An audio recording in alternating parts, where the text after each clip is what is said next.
میں ہمیشہ ایک بات کرتا ہوں کہ جماعت اسلامی کی منافقت کا اپنا ہی ایک لیول ہے اور ان کی منافقت کا کوئی جواب نہیں ہے۔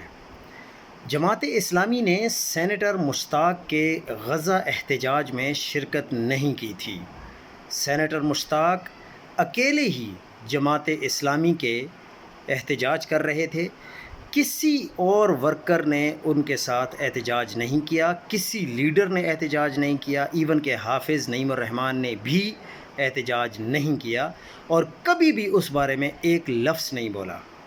جب اسلام آباد میں سینیٹر مشتاق کو گرفتار کیا گیا، فیملی کو ہراس کیا گیا، تب بھی یہ خاموش رہے، بلکہ انہوں نے تو سینیٹر مشتاق کے مقابلے میں اپنا الگ دھرنا دیا تھا۔ آج سینیٹر مشتاق کو دنیا سلام پیش کر رہی ہے تو ہمیشہ کی طرح یہ دیگ بھی منصورے لے جانے کے لیے منافقین آ گئے ہیں اور نظریہ ضرورت کے تحت سینیٹر مشتاق کو خراج تحسین پیش کرنا شروع ہو گئے ہیں۔ اتنی منافقت اتنی آسانی کے ساتھ کیسے کر لیتے ہیں؟